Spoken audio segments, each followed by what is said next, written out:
good morning, happy Sunday. So, ito na naman ang aking harvestin sa aking tanim. Ayan. Bell pepper. Mag-isa lang ito, wala nang kapatid. Hinog na siya.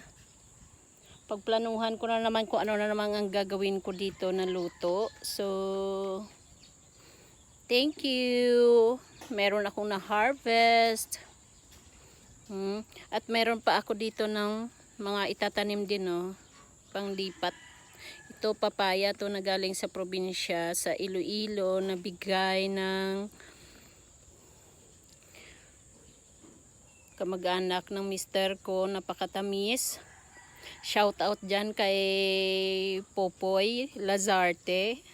Sa kanya galing yung papaya. Ayan, nakarating dito sa Maynila yung binhi mo. Kay Ipoy. Ayan may yung mga itlog kasi na mga ginagamit namin, nilalagay namin sa aming halaman.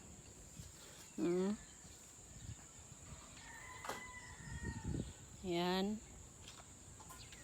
Mga bagong tanim.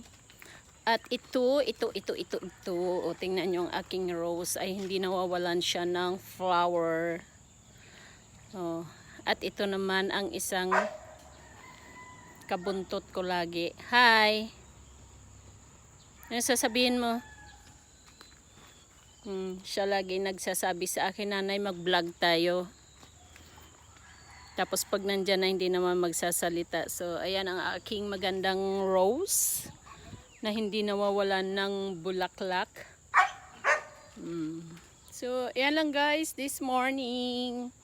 Ito naman ang aking mga sili. Ayan. Isang puno. Ayan. Lagi kahit pinagtusok-tusok ko lang yan dyan kung saan saang paso. Kasi kailangan nakapaso sila nasa taas. Dahil pag inabutan ng baha ay sila ay madededs.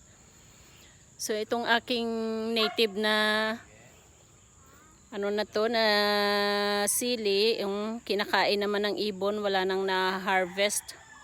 Puro na lang ibon ang nakakatikim. So ito naman, ayan hitik sa bunga na naman, maliliit pa, ayan. At saka ito, yan, mga siling labuyo. Oh my goodness. At yung aking patula doon, nandun sa tuktok, ayun siya At saka meron pa siya dito na kasama na, asan ba siya? Ayan, may patula dyan. Malapit na ma-harvest.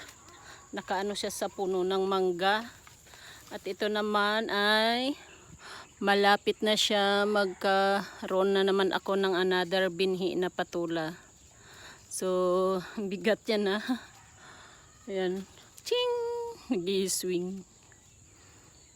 Nandito lang siya sa daan. Kasi umuwi kami ng probinsya. Nung umalis kasi kami, sobrang liit pa. Nung bumalik kami, hindi na magulay kasi mauganot.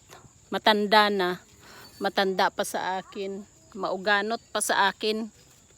So, iyan lang for today. Ang aking mga rose. Yan. Yan. Bye guys.